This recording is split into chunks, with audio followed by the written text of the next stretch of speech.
February 21st, 1811. James Madison, the, fourth president of the United States, and the father of the Constitution, vetoed a piece of legislation that was presented to him by Congress that would have taken government funds that had been used to operate poorhouses in Washington, D.C. Yes, our government had been feeding, clothing, and educating poor people during the George Washington administration, the John Adams administration, the Thomas Jefferson administration, and the James Madison administration, that would have taken that money that the government was using to run these poorhouses and given it to churches. And James Madison, the father of the Constitution, said churches should not be getting government money. This would establish a precedent of combining church and state that would be destructive to the republic. Now comes Barack Obama saying, yeah, we've got this National Day of Prayer. It's a good thing. And in fact, a federal judge has enjoined it, has said, no, you can't have a National Day of Prayer.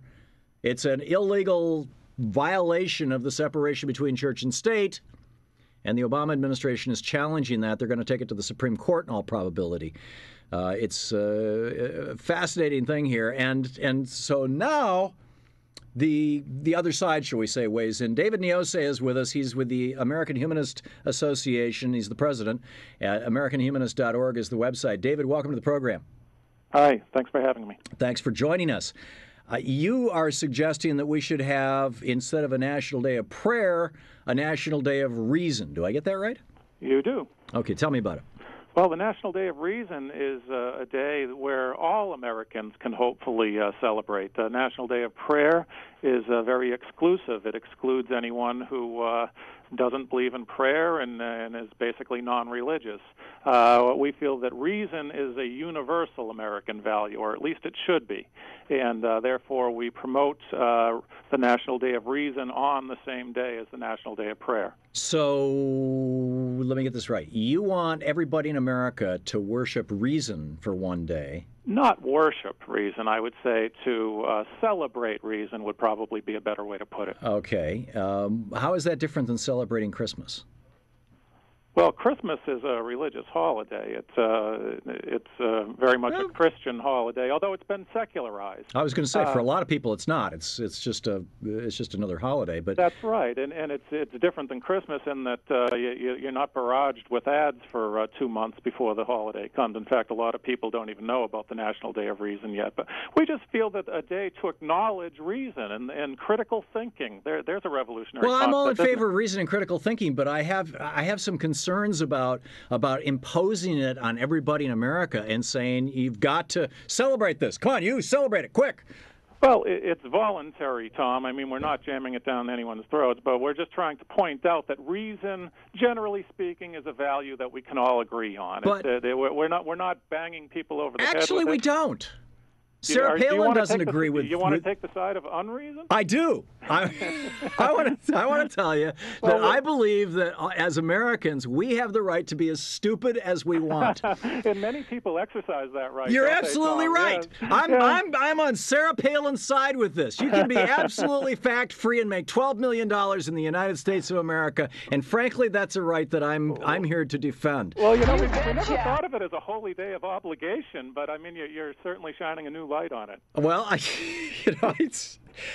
do. I mean, here's I'm actually serious, David. I do have a concern about the worship or the fetishing, making a fetish out of frankly anything. We would certainly disagree about worship, but I understand. Yeah, and the evangelical side of what you describe in your news release as non-theism, that is more often referred to as atheism.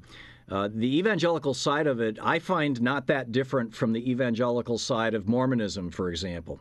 Well, I would disagree very much. I mean, certainly there are atheists who go over the edge and are too aggressive. Like by calling for national holidays? No. Celebrating their worldview? wait a second now. I don't think there's any reason that religious people and all Americans can't recognize the value of reason.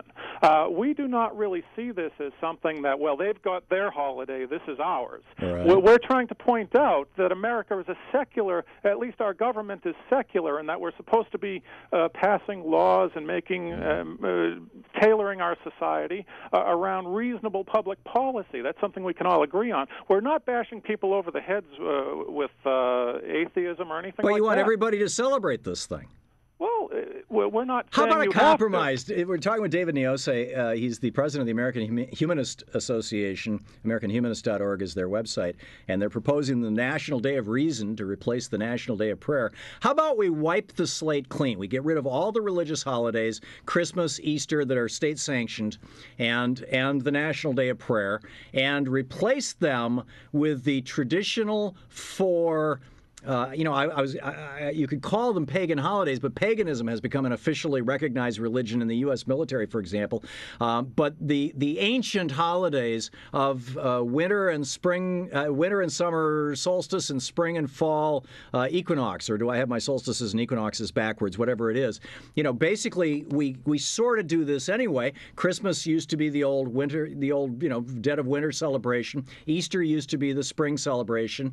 July 4th used to be the summer celebration, and Halloween used to be the harvest celebration. Why don't we just go back to those? Well, that's one proposal. I don't think you're going to see it happen. I think it would bring us closer to nature.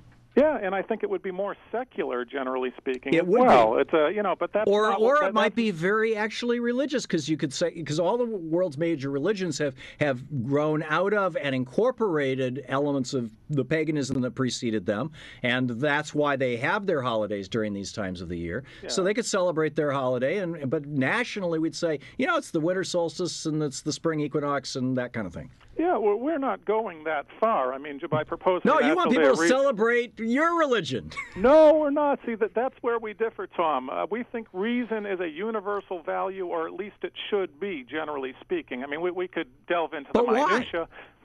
Because how can you have good public policy without reason? It's something that we don't draw our public policy based on whims or emotions or irrational thinking. Hopefully. But humans are whimsical and emotional. We have compassion. We have there are things in our society that actually are somewhat irrational that turn out ultimately to be very rational. And now I guess I'm defeating my own logic. But when you look at the notions that have been put together by game theory, for example, that everybody is just self-interested, everybody's just trying to accomplish their own outcome. Those kind of games only work successfully when they're played by either economists or sociopaths. They're the only people who are ultimately totally reasonable. Yes, and we would argue that there's room for altruism within the realm of reason, and of course there is. Public policy, if we don't base it on reason, I just don't know where we're going to get very far, because we're going to be in the realm of emotions and whims, and we're going to I'm all in favor of reasonableness in public policy, David. Then you should be celebrating the National Day of Reason. But I'm not in favor of another religious holiday. Again, we're going to get back to the same point. We don't see it as a religious holiday at all. In fact, we're simply trying to point out, by contrast, and keep in mind the National Day of Reason was something that was begun in response to the National Day of Prayer, sure. that the National Day of Prayer is obviously unconstitutional. Government's supposed to be neutral on religion. But worshiping religion would be unconstitutional, too. Well, but government with the National Day of Prayer is saying, hey, everyone, let's pray. Of course that's not right. Of course that's unconstitutional. They shouldn't be telling us not to pray. Well, you're saying, hey, everybody, be reasonable, and the Constitution guarantees our right to be irrational. Right, but we should still recognize the value of reason. All right. You have a point. David Niose, the president of the American Humanist Association, AmericanHumanist.org, the website. David, thanks for dropping by today. Thanks for having me. Good talking with you.